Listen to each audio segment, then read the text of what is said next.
Imagine waking up on an ordinary Tuesday morning in 2035. No alarm rings. Your home already knows you are awake. It read the shift in your breathing pattern 4 minutes before your eyes opened. The temperature in your room has adjusted. The lighting has shifted to a gradient that signals your body to rise without shock. Your calendar floats softly at the edge of your vision, not on a screen, but embedded directly into the contact lens you placed in your eye the night before. You are not in a science fiction film. You are not a billionaire. You are an ordinary person, living an ordinary life in an era that has quietly made the extraordinary completely routine.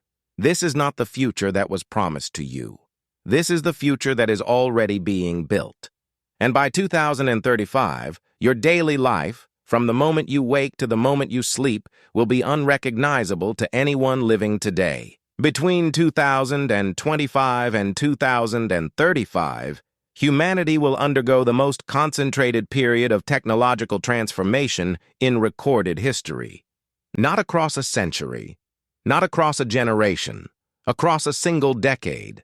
Artificial intelligence will evolve from a tool you use to a presence that anticipates your every need before you have consciously formed the thought. The smartphone, the device the average person checks over 100 times per day, will become as obsolete as the payphone. The hospital will be replaced by something sitting quietly in your living room. Your city will think. Your home will breathe. And the boundary between the digital world and the physical world will dissolve so completely that most people will stop noticing it exists at all. This is not speculation assembled from optimistic guesswork. Every development described here is funded, patented, and in active development right now in laboratories and research facilities across the world. The question is never whether this future is coming. The question is whether you are prepared for what it costs. Your morning begins before you decide it does. By 2035, the smart home will not be a collection of devices you control with your voice or your fingertips. It will be a living system that has learned your patterns so precisely that it operates invisibly, without instruction, without friction, and without error. Your refrigerator has already ordered groceries, cross-referencing your health data with your nutritional needs from the previous week. Your shower calibrates water temperature the moment your feet touch the bathroom floor. The news you care about, curated by an artificial intelligence that understands your interests better than your closest friend, narrates softly through the walls as you move through your home. And there is no phone in your hand. The screen, the glass rectangle that defined an entire generation, is gone. In its place, spatial computing. Smart lenses thinner than a human hair overlay your entire field of vision with a personal digital layer that only you can see. Companies including Mojo Vision and Samsung are already developing early versions of this technology today. Apple Vision Pro was not the destination. It was the prototype. What follows it will sit gently on the surface of your eye and give you the entire internet, invisibly, personally, and constantly. By 2035, your morning will be more efficient, more personalized, and more monitored than any morning in human history. The system serves you, and in doing so it knows you completely. The office, as the 20th century designed it, will not survive the next decade. By 2035, the traditional 9-to-5 structure will have been replaced by something far more flexible, far more productive, and far more unsettling for anyone who has not seen it coming. Artificial intelligence will handle the repetitive, the analytical, and the administrative. What remains for human workers is judgment, creativity, and relationship. The jobs that survive are not necessarily the ones that pay the most today. They are the ones that machines cannot replicate, at least not yet. The way you collaborate will be equally transformed.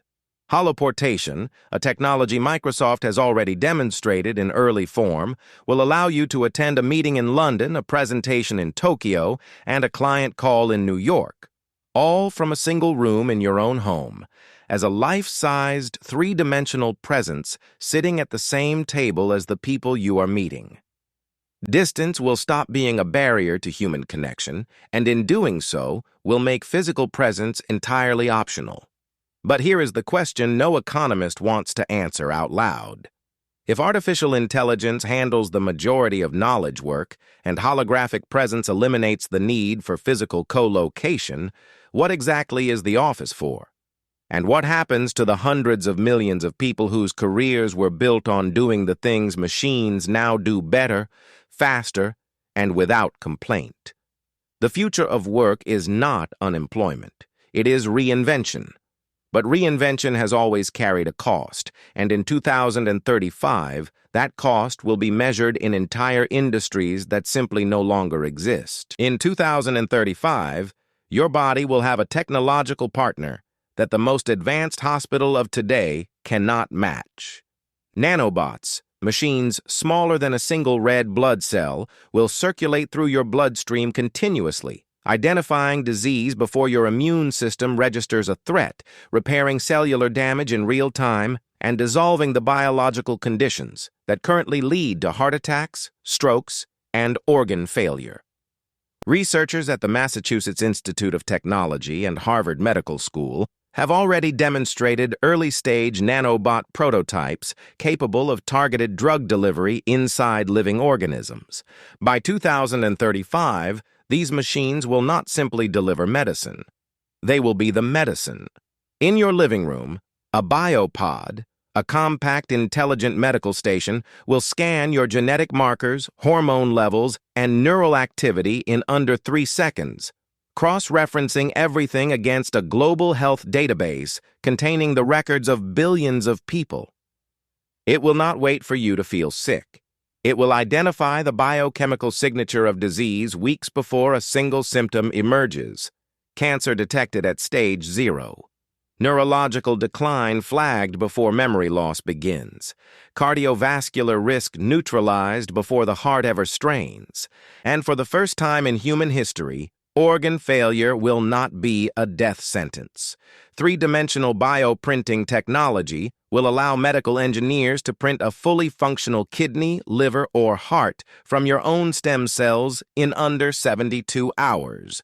The organ transplant waiting list, one of modern medicine's most heartbreaking failures, will become a historical footnote. Your body in 2035 will be the most monitored, most maintained, and most resilient version of a human being that has ever lived. The question that follows is not medical. It is philosophical.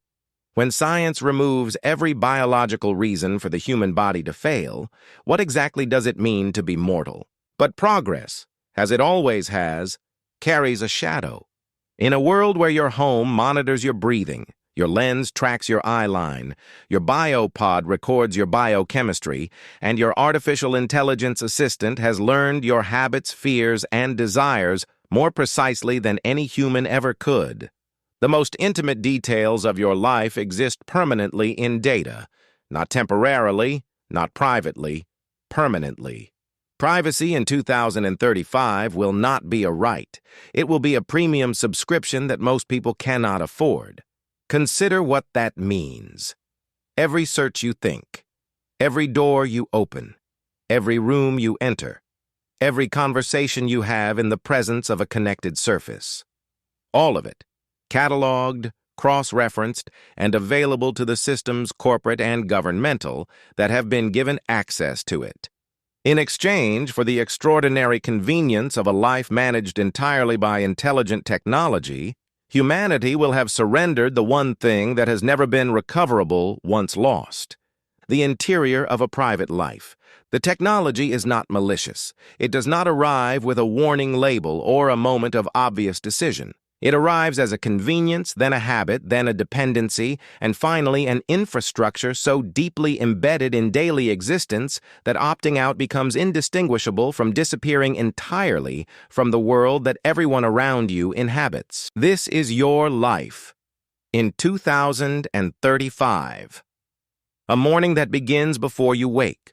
A workday without walls, a body maintained by invisible machines, a city that thinks around you, a world so connected, so responsive, and so intelligent that the version of life you call modern today will seem in 10 years almost unimaginably primitive by comparison. The technology is not the question. It never was. The technology is coming regardless of what any single person, company, or government decides. The pace does not slow for hesitation. The infrastructure does not pause for philosophical debate. The decade ahead will arrive exactly as the decades before it did, indifferent to whether the people living through it were ready. What changes is not the trajectory of the technology. What changes is whether the people inside it understand the terms of the life they are living. Every transformation in human history, from the printing press to the Industrial Revolution to the Internet, has carried the same fundamental question beneath its surface. When the world upgrades around you, will you understand what you traded away to live inside it? That question has never had an easy answer. In 2035, it will have never been more urgent.